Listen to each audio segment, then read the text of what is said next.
I've been playing a lot of JoJo's. All-Star Battle R is probably one of my favorite CC2 games at the moment. This game has so much depth within it that I was actually surprised on how much time I will be investing into it. I did play the original game a few months ago and that was a lot of fun as well, but I didn't think I dove as deep as I have with All-Star Battle R. And then when diving deep these past few days, I actually realized that there's a lot of things that you need to know in this game that honestly doesn't teach you. Some of the things I'm going to be going over into the video is in the game, but it's behind a big wall of text that I know majority of you guys really aren't going to be searching for or even reading. And so for today's video, I want to provide you guys 5 things that JoJo doesn't teach you in the game. The first thing we want to talk about are taunts. Yes, taunts. In most games, when you have a taunt button, it is only used to make fun of your opponents, but in All-Star Battle R, it actually has a few unique mechanics. If you taunt while your opponent is down, a cinematic will trigger once a game to force your opponent to restand. It will leave you slightly advantageous and it will take 1 bar from your opponent. This is something that you always want to go for every match whenever you get the opportunity. I would say the more you play, the more you realize when is the more appropriate time to be going for these, but you at least want to guarantee yourself this opportunity as much as possible, because being able to take your turn after already getting the knockdown on your opponent as well as taking away their resources, that's something super crucial that you definitely want to aim for when it comes to playing anybody within a match. Next we have stand cancels. Stand cancels are super sick. They are a form of combo extension within the game, similar to flash cancels, but they are unique to stand users. This allows them to activate their stands mid-combo for half a bar and continue their combos for more devastating damage. You guys actually noticed this within my combo tutorial video that I showed the other day. I just didn't know that was the actual thing that was only tied to stand users. Next we have Stand Rush. Stand Rush is a feature with stand characters as well that allows them to act independently from their stand while in stand mode.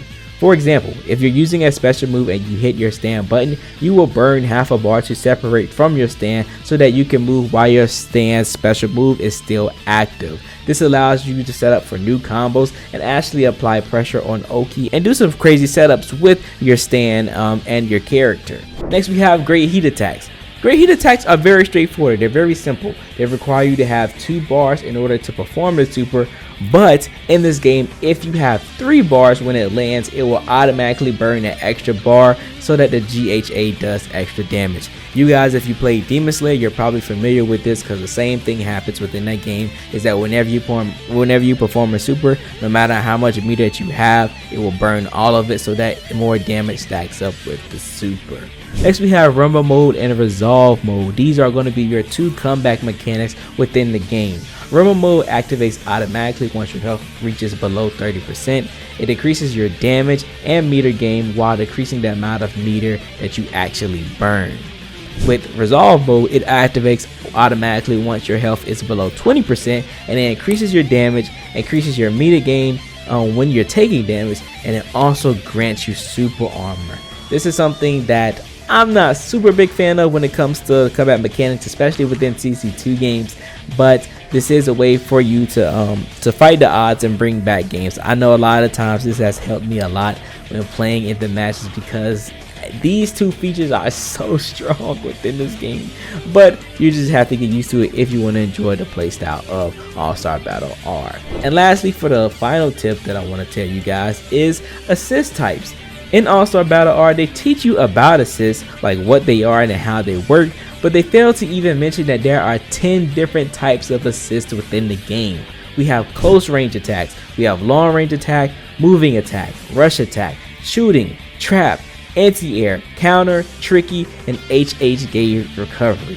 Now, all of these assists have different functionalities, but trying to go over all of them within this video is going to take an extremely long time to break all that down. So I'm planning on an upcoming video trying to go over all the assists in the game, what does each type of assist mean, and how we can break that down even more. So definitely stay tuned to that. Also, outside of the assist types, they also don't even mention that each assist has different assault and reversal counters. Assault assists are the purple circles on your assist gauge that let you know how many times you can use your assist offensively, and reversal assists are the blue diamonds on your assist gauge that tells you how many times you can use your assist defensively.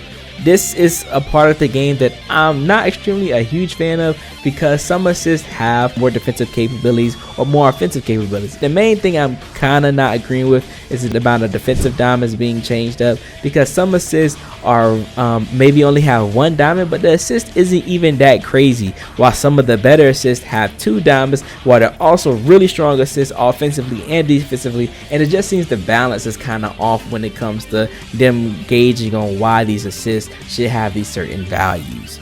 But those are the 5 things that you should know about JoJo's All-Star Battle R that the game doesn't teach you.